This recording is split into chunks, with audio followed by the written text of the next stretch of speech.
प्रताप नारायण मिश्र जी का निबंध। आप ले भला बतलाइए तो आप क्या हैं। आप कहते होंगे, वाह आप तो आप ही हैं। यह कहाँ की आपदा आई। यह भी कोई पूछने का ढंग है। पूछा होता कि आप कौन हैं तो बतला देते कि हम आपके पत्र के पाठक हैं और आप ब्राह्मण संपादक हैं, अथवा आप पंडित जी हैं, आप राजा जी हैं, आप सेठ जी हैं, आप लाला जी हैं, आप बाबू साहब हैं, आप मियाँ साहब, आप निरे साहब हैं। आप क्या हैं? यह तो कोई प्रश्न की रीति ही नहीं है। वाचक महाशय, यह हम भी जानते हैं कि आप ही हैं और हम भी वही हैं। तथा इन साहबों की भी लंबी धोती, चमकीली पोशाक, खुंटिहई अंगरखी, सीधी मांग, विलायती चाल, लंबी दाढ़ी और साहबानी हवस ही कहे देती है कि किस रोग की हैं आप दवा, कुछ न पूछिए। अच्छा साहब, फिर हमने पूछा तो क्यों पूछा? इसीलिए कि आप का ज्ञान रखते हैं व नहीं। जिस आप को आप अपने लिए तथा औरों के प्रति दिन रात मुंह पर धरे रहते हैं, वह आप क्या है? इसके उत्तर में आप कहिएगा कि एक सर्वनाम है, जैसे मैं, तू, हम, तुम, यह वह आदि हैं।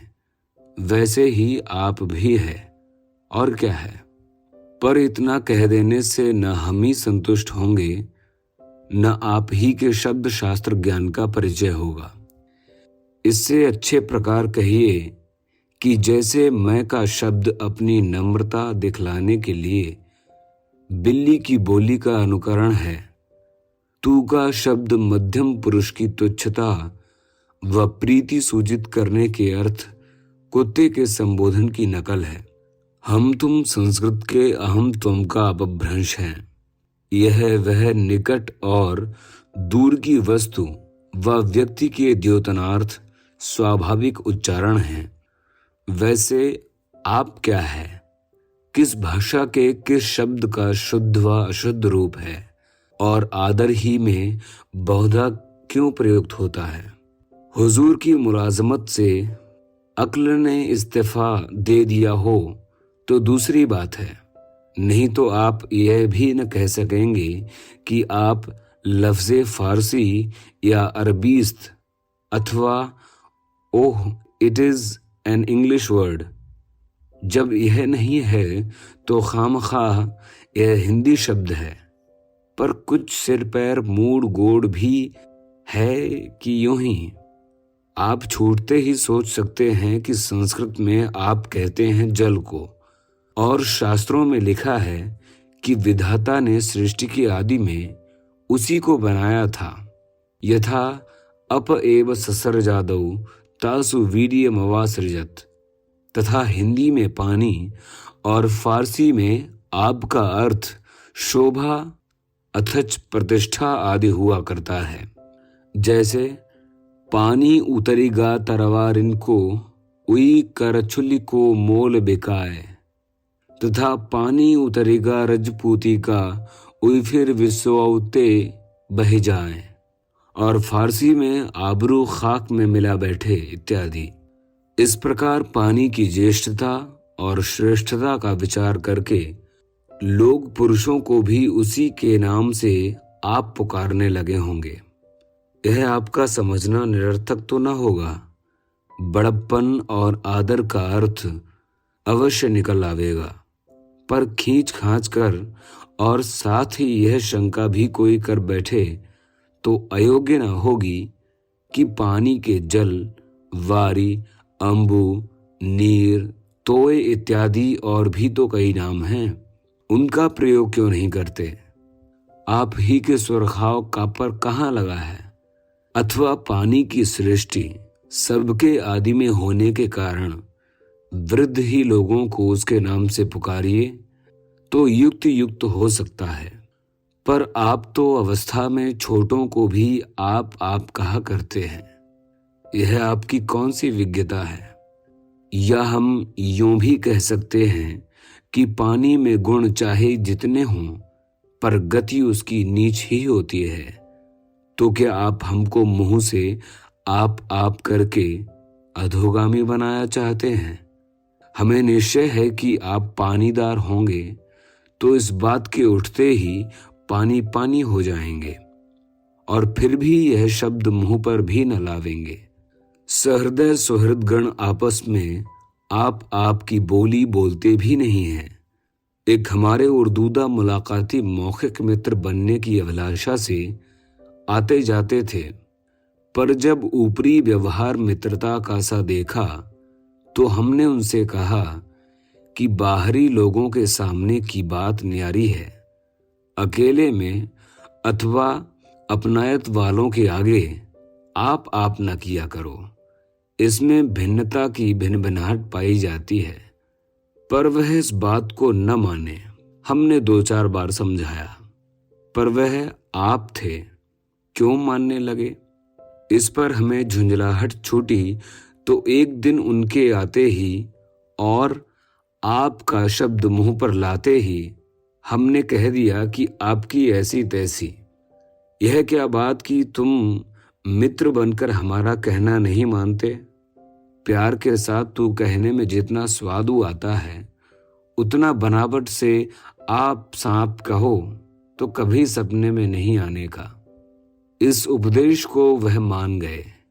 सच तो यह है कि प्रेम शास्त्र में कोई बंधन न होने पर भी इस शब्द का प्रयोग बहुत ही कम, बरंच नहीं के बराबर होता है। हिंदी की कविता में हमने 2 ही कवित्व इससे युक्त पाए।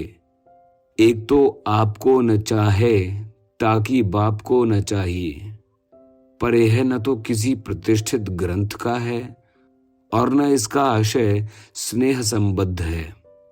किसी जले भुने कवि ने कह मारा हो तो यह कोई नहीं कह सकता कि कविता में भी आपकी पूछ है।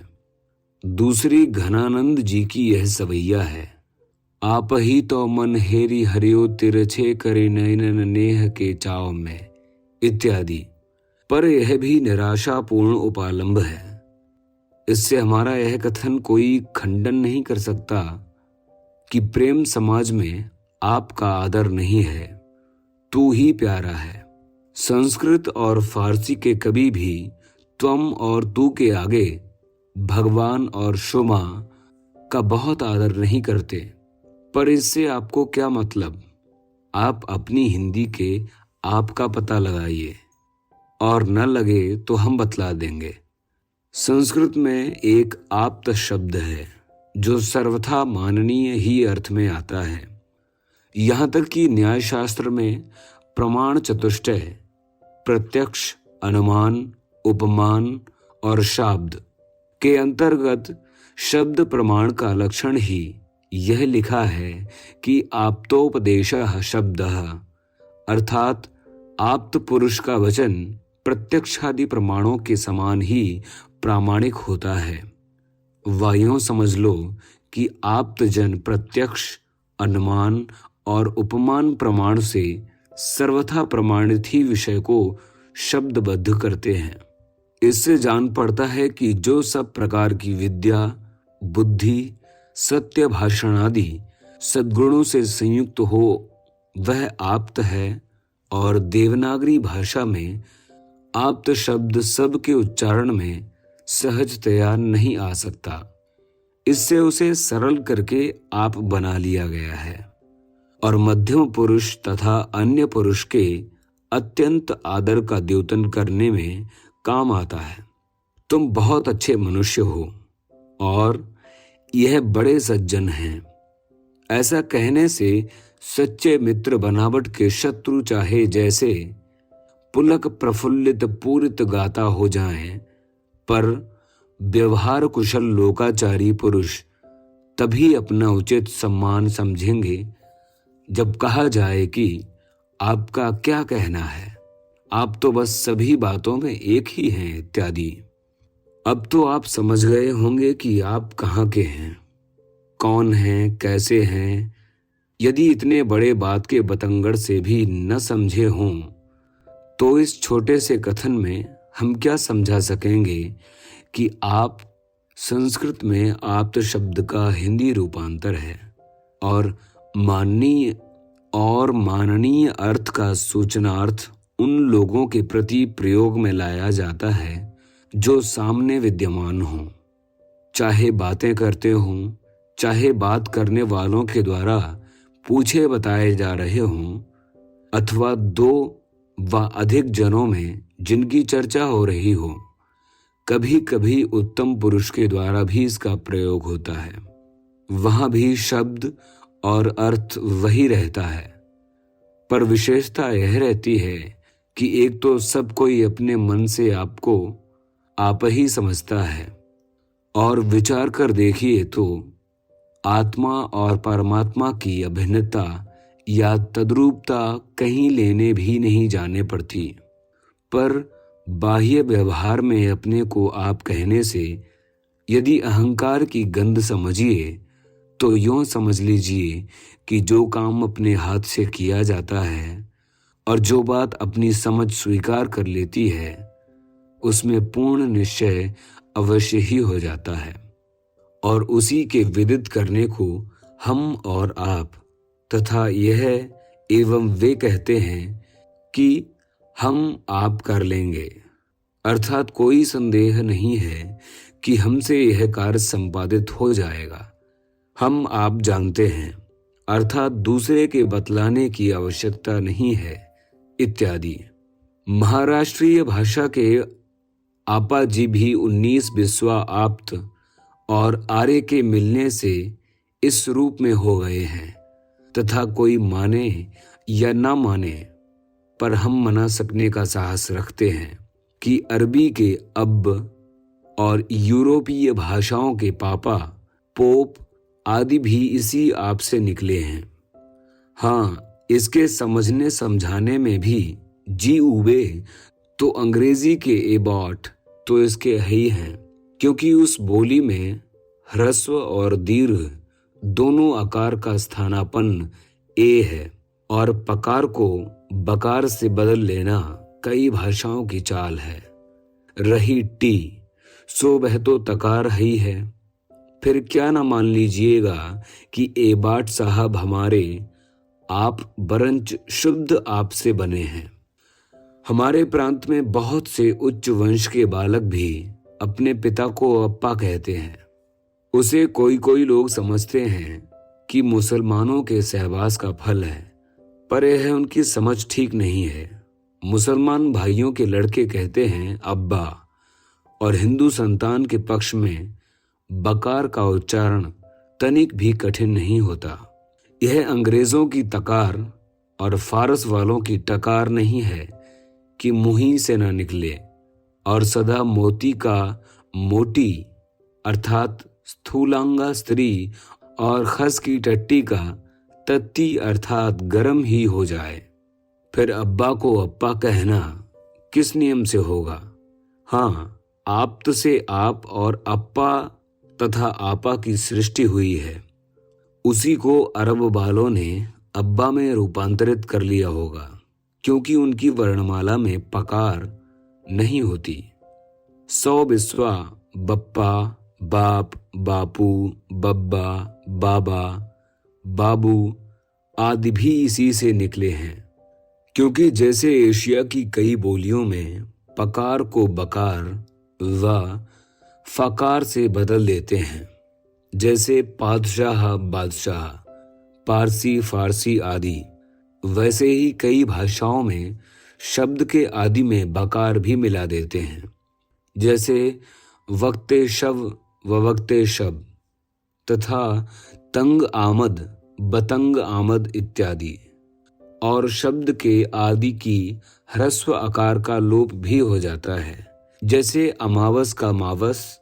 ह्रस्व आकारांत शब्दों में आकार के बदले ह्रस्व व दीर्घ उकार भी हो जाती है, जैसे एक एकु, स्वाद स्वादु आदि। अथच ह्रस्व को दीर्घ, दीर्घ को ह्रस्व, आ ई उ आदि की वृद्धि व लोप भी हुआ करता है। फिर हम क्यों न कहें कि जिन शब्दों में अकार और पकार का संपर्क हो एवं अर्थ से श्रेष्ठता की ध्वनि निकलती हो, वह प्रायः समस्त संसार के शब्द हमारे आप्त महाशय व आप ही के उलट फेर से बने हैं। अब तो आप समझ गए ना कि आप क्या हैं। अब भी न समझो तो हम नहीं कह सकते कि आप समझदारी के कौन हैं। हाँ, आप ही को उचित होगा कि दमड़ी छदाम की समझ किसी पंसारी के यहाँ से मोल ले आइए।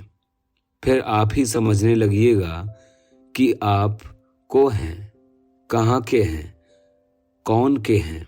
यदि यह भी न हो सके और लेख पढ़ के आपे से बाहर हो जाइए तो हमारा क्या अपराध है। हम केवल जी में कह लेंगे, शाओ आप न समझो तो आपा को के पड़ी छे हैं। अब भी नहीं समझे, वाह रे आप। प्रताप नारायण मिश्र जी का निबंध। शीर्षक है आप। वाचक निर्मल मिश्र।